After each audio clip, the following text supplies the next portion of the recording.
And there was a running joke in the factory or the business or whatever that they would just try and see what the blender would blend. They would just drop stuff in the blender and turn it on and see what happened. And they didn't run into anything that it couldn't blend. So in 2006, when YouTube came out, the guy decided that as a small viral campaign, he was just going to blend stuff on a video and post it online. And it got to be really popular because he was dropping stuff in there like iPads and cell phones, and camcorders, crowbars, golf clubs, diamonds. Crazy stuff. And when people saw that, they thought it was hilarious. And they obviously, it shows how awesome the blender is. And they started requesting other things to be blended. So now it's been going on for 5 years now of this guy just blending stuff on YouTube. And, you know, there's not, when YouTube came out, most of the people that use the internet, I doubt they could have named any blender companies at all. And, you know, if you go to anybody who's a regular on YouTube now, they know who Blendtec is. Yeah. And you see, he doesn't take himself too seriously. You know, it looks kind of comical, and he's dressed like the lab guy with the glasses. And their videos, they have will it blend, and I don't think they found anything that won't blend, but they say, try this at home, don't try this at home. So part of the way through the video, it will either tell you, try this at home or don't try this at home. So it's fun. A lot of people want to wait and see, you know, is this something I can do at home? And they also say that the blender that they use is their base model. So they're not using their highest level. That just shows you something that started out as a joke, and it ended up being really successful for that company. This is Queensland, Australia's Best Job in the World campaign. What it was they asked people who viewed their website to post a 1-minute video of why they should be choosing to caretake the Hamilton Island off of the Great Barrier Reef. The winner got 6 months on the island to blog and video blog, and they were paid roughly $100,000 a year. And as you can see, within a day, or within a couple days, over 1 million hits came to the website, just because they spread it through. They used Twitter, Facebook, YouTube, all of this stuff to just put the word out there. They are obviously a real success story, but at the same time, they learned a lot of hard lessons that other businesses can, because they had no idea how successful it was going to be, and they ended up with tens of thousands of videos that they didn't have enough staff to go through them, and they had to go out and hire all these people. So to read a case study of their campaign is really fun, because it's exciting to see what they did and that they came up with such a unique idea, but it also gives you some insight into, hey, you need to be thinking ahead. If you really are going to put some effort into doing something, be ready if it explodes. What was the company all about? I mean, Queensland, Australia's tourism. Okay. Yeah. So imagine if, So it's because an island off. yeah, and you know, it's a great place to vacation. So basically, they gave you had a minute to do a video of why you should be the person that should be there caretaking and blogging and video camming. In other words, you would have been kind of like the premier spokesperson for that whole 6 months. And so it's almost like having your own talk show or something, you know, that you were basically auditioning and you had 1 minute to do it. And people all over the world went crazy. And everything came in from really serious videos to funny, you know, sarcastic ones.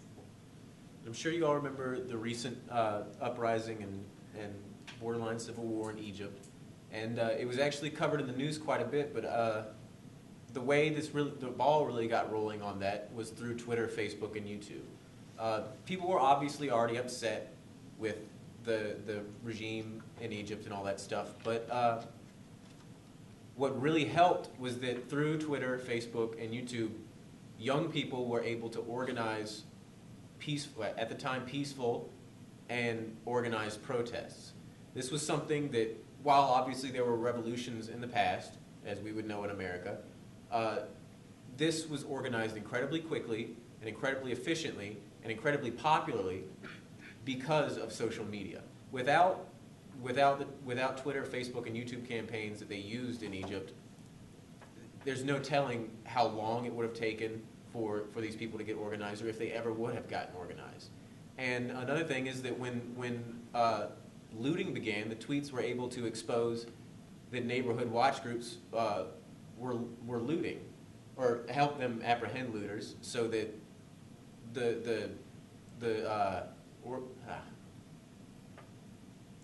my brain is freezing. Help me out here. The looters were actually apprehending people they were police officers undercover who were looting, who were basically trying to undermine the revolution by going out and looting and, acting like a person off the street. And then the government was telling the world media, see, these people are crazy. This is why we can't let the people have power here. But the neighborhood watch people were actually finding police IDs on these people. And through their tweets, they were actually able to expose it. Whereas in the past, only the government was able to get the word out in a mass way. It might have eventually come out, but by then it would have been too late. So since they were able to get the word out so quickly, it helped other countries back the revolution more so than if they had believed the country. And another thing is that something like social media, where anybody can use it, it really destroys the filter between what's really happening and what people are seeing. There was a time when something like this happened that the government, the Egyptian government, and the media could have told us and other Egyptians what was happening based on what they wanted us to know. But what was happening with this was that people that were actually there, people that were filming, people that were there, were able to post their impressions of what was happening, were able to post video of what was actually happening. There was a bunch of amateur journalism going on. A bunch of people got famous out of nowhere just for letting people know what was happening. And I mean, without that, there's no telling what would have happened in Egypt. And I think another really interesting aspect to it is, in the past, we've all gone to the media to get our news, and there's nothing wrong with that, but it's really interesting how now the media is going to the people to find out what's really happening, and then the media is able to expand on it and get out an expanded view to everybody, but they're getting the quick information from the population. I just think that's really interesting how it's flipped. CNN's actually relaunched a section of their website called My Report. I don't know if any of you have heard about it or seen it. It's basically just they're asking their viewers or the users of their website to post videos of stuff that they think is newsworthy. It hasn't really worked that well for them because a lot of what it turned into was just personal videos or like little kids telling the weather or something like that. So it didn't really work out for them. So it doesn't always work, but it just gives you an idea of the neat things that can be done with social media, or at least tried. Well, and that's the beauty of it, because it can cost a whole lot, it can cost a little, but you can always just drop it and try something different. You're not sitting there with a ton of film and all kinds of print literature and everything that's sitting in a corner, and you feel like you have to stay with it because you've got so much money invested in it. Now, of course, a lot of big companies do have a lot invested in it, but then you have the small companies that have nothing. We were going to use this as a sample of how a local business is using Facebook.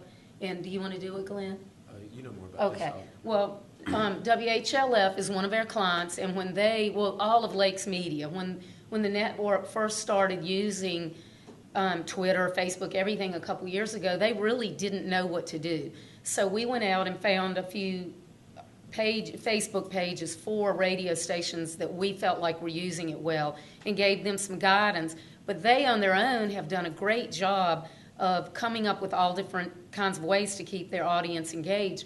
But one of the things that I thought was the most impressive, if you will, was, I guess it was about a year or so ago, they had a programming change. They changed from the All 80s weekend to another programming format.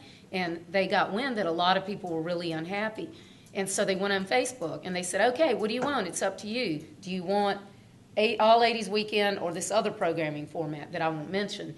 And overwhelmingly, everybody wanted All 80s weekend, and they switched back. So what that told their listeners was that they really cared what they thought. And, in the past, they might have heard that a few people were unhappy, but they might have just blown it off as just somebody who, not that many people, and they're just, grumblers. And so that was a really good customer relations move for them. They also do things like there's a little fun fact, they run quizzes, giveaways, they'll have their advertisers, they might have a contest for like free lunches. I know one time they had free lunches for the whole